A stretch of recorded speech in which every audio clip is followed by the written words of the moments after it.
The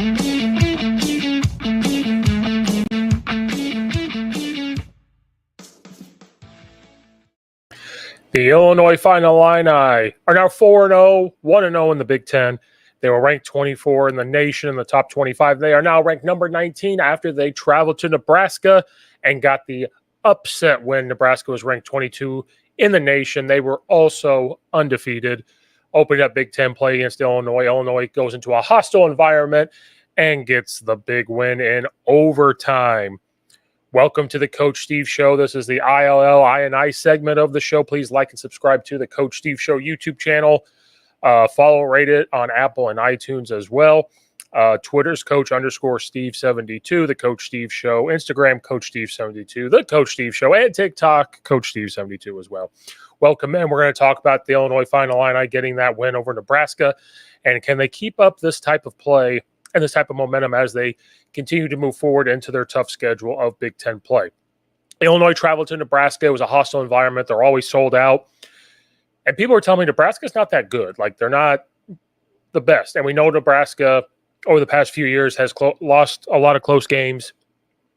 Coach Rule comes in last year. They struggle a little bit, but you see some improvement. They got some recruits in, and they have not been playing bad. You know, they beat Colorado, which people think Colorado is a national championship contender, which I just don't quite see them winning the national championship. No offense to Deion Sanders. That's not what this is about. But, you know, they beat UTEP, which they were supposed to. They beat Colorado. They beat Northern Iowa. So the schedule has been very similar to Illinois. So these were two very evenly matched teams. People really thought that I think Nebraska was favored in this game. And people didn't really give Illinois much of a chance. I think they thought it would be close, but I think a lot of people are picking Nebraska to get to the playoff. And Nebraska still has a window to get to the playoff. Purdue, Rutgers, Indiana, very tough one with Ohio State, UCLA, USC, Wisconsin, Iowa. But this kind of hurts them to get to the playoff, I think. Right now, Illinois is in a much better spot to fight for the Big Ten and get into the playoffs. But Illinois come in and, my goodness, you know, trying to rewatch the game today, this team just shows you some tough grittiness. I said this in the pre-season episode I did, that Illinois is not going to be this team that comes in and just blows people out of the water, right? When they get into Big Ten play, and no offense to Illinois, I just don't know if they're quite built that way to win like 40-something to 14. It could happen, but it's not going to be all the time. And so to go to Nebraska, which is a hostile environment, much improved Nebraska team. They have much better players. They have a much better quarterback. They are very fast on defense themselves, just like Illinois is. To go in there and go pound for pound, fight in a hostile environment shows what this team is capable of. And I think this really helps them going into next week when they have to travel to Penn State. And Penn State, I believe, is number 9 in the nation. Illinois is now number 19. And again, I talk about why the top 25 matters so much. It matters because right now people actually think you're the number 19th best team in the whole Power 4 and Group of 4 and everything. You are up there. And you beat another ranked team. You beat ranked Kansas. And Illinois is, I think, the reason Kansas is now, you know, stumbling down a little bit. Then you go to Nebraska and beat another ranked team. This is a good win. This is an awesome win. And Luke Altmaier showed up for us. And I said this. He's got to continue to show up and make plays for Illinois. He was 21 of 27. He had 4 touchdown passes and did not turn the ball over. This is the type of thing I wanted to see from Illinois. And I know people think, and probably even Coach Bielema, that he wants to run the ball. People think about this as Illinois. They have to be able to run the ball. They had 168 yards on the ground. And they had no rushing touchdowns. But Nebraska thought the same way we all thought. Illinois is going to have to run the football. They did, but when it came, if the pass is open for these touchdowns, you have to take them, right? Caden had 69 yards rushing. Josh McCray had 38. Lowry had 30. Luke Altmaier chipped in with 21. The big difference here, we always talk about them running the football. I said this. We need wide receivers to make plays. We need them to make catches. Pat Bryant, 74 yards. Sakari Franklin, 50 yards. Arkin, 28 yards. Dixon, 25 yards. Ensley, 15 yards. Pat Bryant had 2 catching touchdown passes. Arkin had 1. Brandon Henderson, our big lineman, 1 touchdown. That was an awesome. We'll talk about that soon. You have to be able to have wide receivers to make plays because Illinois, that was some of the things we were missing. We were missing a consistent quarterback play. We were missing consistent plays in the pass game. This is not the old school football where every single thing has to be run. You have to be able to have the threat to run the football. But in the Big Ten and in today's college football, you have to be able to say, hey, I've got this guy I could throw to, this guy I could throw to, and if you're lucky, I got a third guy I could throw it to, right? And that's the thing Illinois has been missing. We've always seemed to find the linemen that can run block. We always seem to get the running backs that can run the ball. This will help because Chase Brown, when he was there, we put a lot on his shoulders. And what scares me about doing that for somebody is that the body will start to break down. But he was super committed to making sure that his body was ready to go. And some people aren't always committed to that. So when Luke Altmyer can stand in there and make plays and throws when he needs to, when we finally have Pat Bryant is one of the top nation touchdown, if not the leading touchdown catcher. Like, he has stepped up tremendously. And I saw him in the spring practice, and I said that he's fast, he's tall, and he's able to make those catches. Sakari Franklin's leadership and just the threat of having them out there helps open up other people. And that's what I said. We always relied on Chase Brown for the past couple of years. We tried to get it to Casey Washington at times, and he had stepped up before he moved on. But we always looked at Isaiah Williams too. And no offense to Isaiah Williams, he just wasn't a tall guy. He's your jet sweep guy, short route, screen catcher. We now finally have 2 threats that can intermediate deep threat passing that Illinois has been missing. And I think that was one of the keys here to go to a hostile environment at Nebraska and come away with this win. And the defense had to jump around and make some plays. Now, they gave up some yards. And I said this, I don't like them giving up 24 points, but in today's college football, that's okay because your offense scored 31. Now, it took till overtime, but both teams were having long sustaining drives that caused this to be, it is a high scoring game, but it's not at the same time. I mean, Nebraska scored 10 in the first quarter, and Illinois had to make some adjustments. They had some penalties. I thought there were times that Luke Altmyer could have stood in the pocket and, deliver a ball, but he would still deliver the ball moving. But I think that's the next part of his evolution here is that I think there might be some times that he could just stay in the pocket a little bit longer instead of trying to run around and make a play, which he's capable of. He's faster than what people think he is. But I also think he probably in the back of his mind goes, if I move, I get this defense to move, I can get somebody open. This is true if you're in the pocket for 3 seconds, 4 seconds. But when it's 2 seconds and you have a decent pocket, you don't need to be moving around as much. But if it works, it works. I'm just talking about later on down the road as you start to play, quote unquote, better teams than Nebraska. Those are things that you're going to have to do. We did give up 297 yards of passing. Patrick Mahomes Jr. over there on Nebraska's side had 3 touchdown passes. We had that incredible interception. They called it a touchdown, but he literally took the ball from him. We have to be okay with those yards. I know really deep down we're not, and the Illinois coaches probably aren't. But at the end of the day, it's getting stops when you need to. And at the end of the day, it's being put into situations where you can finish, right? And this was important. I talked about this before. When you talked to some of the Illinois coaches last year, they did not finish games. There was a lot of close games. They just did not finish them. They could have, they were so close in so many games. They were poised to go back to a bowl game, and they did not. And a lot of these Illinois players came back because they said they had unfinished business because they just did not finish any of those games. This was an opportunity to prove that they could finish a game. This was the opportunity. And you hold Nebraska to no points in the third quarter. They come out and score 7. You score 7. Now you're tied. You were a couple stops away. You could have thrown in the towel and given up. They did not give up.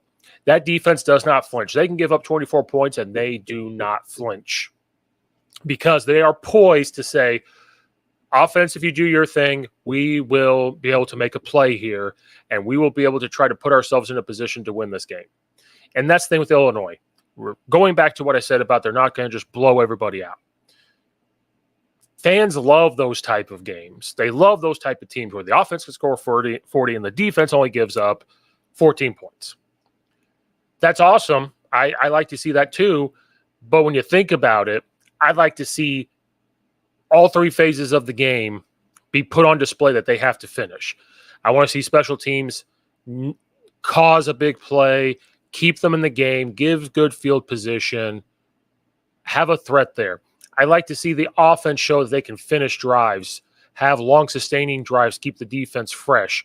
I like to see them when it's time in overtime to go down and score and they not flinch. I like to see the defense knowing that they gave up some big plays when it comes down to crunch time and the gut time, that they're able to make that stop or cause pressure and do those type of things. That's what I like about this Illinois team. They are complementing each other. Their offense is not okay if they don't score, but the defense has got their back, and the next time offense goes out there, they're going to try to fix it and get it going.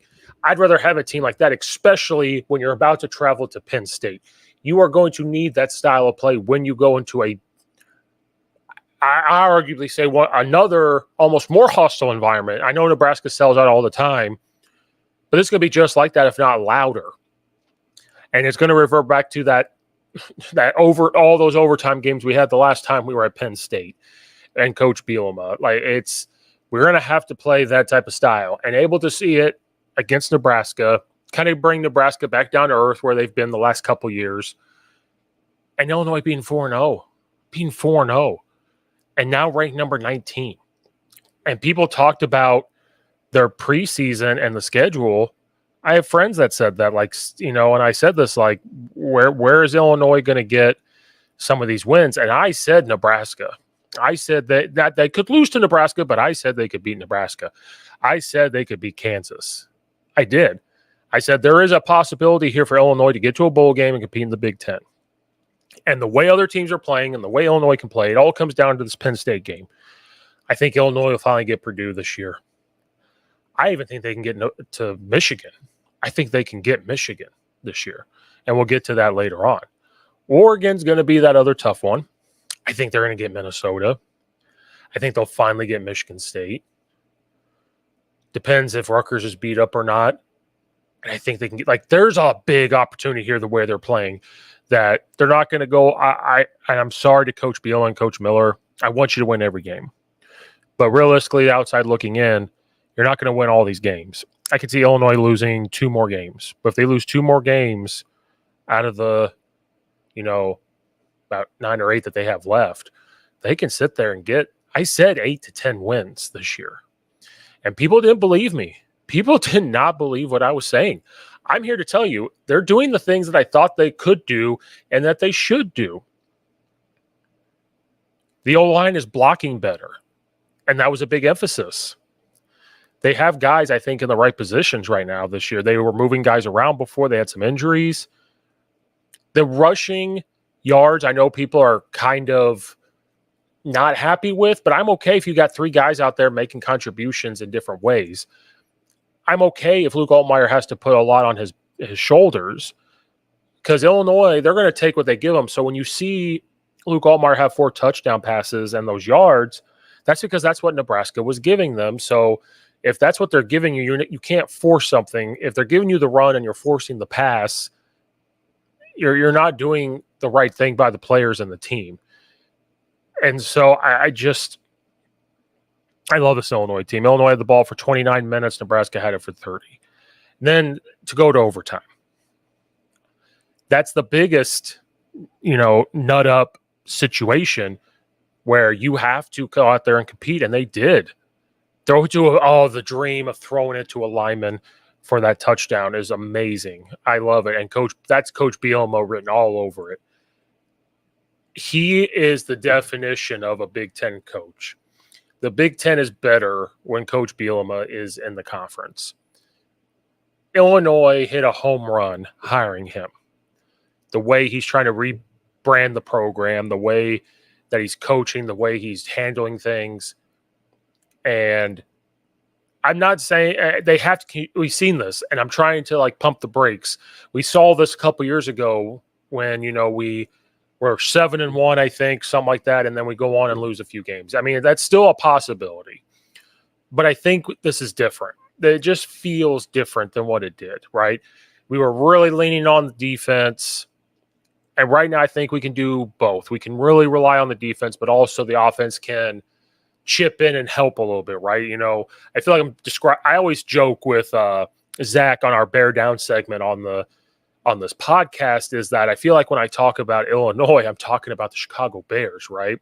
But Illinois is doing the things that the Chicago Bears need to be doing. They're getting those type of things. And having the threat of 3 different running backs helps open up the pass so much. And again, it's just having those threats. So the leadership from Zachary Franklin, Luke Altmaier becoming that leader that we needed. The O-line is really starting to mesh together a little bit. And nobody flinches. Something happens. Nobody flinches. Coach Aaron Henry, I'm sorry about his loss. He lost his sister, and I didn't know that. Like, they really kept that good under wraps. And he played for Coach Bielema, and now he's a coordinator for him. He's really coming into his own. They're not flinching on defense. They give up a touchdown. They're going to try to figure out how to get it. And you're going to give up big plays. The type of defense they play, if you're going to be man in the zone and quarter, half, quarter team, and all that stuff, and you're going to blitz, you are going to give up some catches. You are going to do those things. Sometimes you're not going to get pressure on the quarterback, and he's going to make a play. And how fast they are, they might give it up a play. Like maybe they play farther off because they're fast enough to go make the play, and sometimes they're too far off.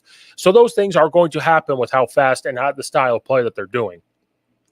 So it's just awesome to have Illinois ranked number 19 in the nation. They're going to travel to Penn State. That's going to be a hostile environment big time, and they are going to have a fight on their hands there at Penn State. Penn State, could have made, if they had this 12-team playoff, Penn State would almost been there every year.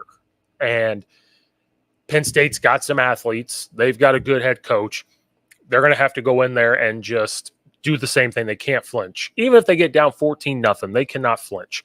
And I don't think they will. I think last year going through what they did really has helped this team turn and say, no matter what happens, we're going to fight till the end. And that's the style that Coach Bielema wants. That's the style that his coaching staff wants. And having those players and the linebacking core, I keep forgetting to talk about them. That was a question mark. They're flying around making plays. They're able to disguise a lot of things. And it looks like they're having fun on defense. Even if they give up a play, they're having fun. They're flying around. They want to be violent and hit people. And that's what you want. They're not going to be the defense from a couple years ago. This is their identity. And they have some young guys out there playing, which is awesome. You have young guys out there playing, which helps build for the future. And it's helping in recruiting too, showing how they play, what the offense looks like. You're able to go to Nebraska and do those things. Coach Bielema said he'd be on the phone all Sunday here. We're talking to recruits after that game. It's just an awesome time to be an Illinois fan. But to pump the brakes to end it, we cannot be satisfied. We did this before. We were 7-1. If we somehow go 7-1 again, and then we just can't finish that back half of the season, it's going to be the same situation right now. I'll be happy with 8 wins getting to a bowl game, but it just feels like they are poised for more. And so congratulations to Illinois on that win. And they're going to go to Penn State. We're going to try to talk about Penn State as we get there. And I've wanted to do post games. I want to do pre games, but my schedule's all over the place. So anybody that watches these, I appreciate you. I'm so sorry that they haven't been out. I don't care if there's 2 fans out there. I'm sorry. I also coach high school football. We just had a tough game ourselves. And so just putting all the focus into that. And so hopefully more of pre-game and post-game and everything else like that. Other things on the YouTube channel, there's a Bear Down segment where me and Zach Kyleman break down the Chicago Bears. We try to do a film segment every time, so please check that out. I'm going to do my best to hop back on to do the EIU segment, the Bleed Blue, where we talk about Eastern Illinois athletics. I've been slacking on it. I'm going to, like I said, I've been busy, going to put my foot down and get back on top of that as well. And then we have this ILL, INI segment, everything with Illinois athletics. And then there's other episodes out there talking to sports media members, college and high school football coaches, all the way from high school level football coaches, obviously, all the way through to Power 5 Division I talks on there, and they're fantastic. So please check all that out. So thanks everybody for watching or listening. Like and subscribe to the YouTube channel. Follow and rate on Apple and iTunes. Please, we got to get those numbers up. Follow me, comment, everything else. Everything's in the description below. Do all that for me. Be greatly appreciated. So thank you guys again. Go Illinois. And hopefully we will have a pregame for the Penn State game that's going to be happening. That's going to be a tough game. So thanks everybody for watching or listening. This is Coach Steve. I appreciate all of you. We'll see you guys next time.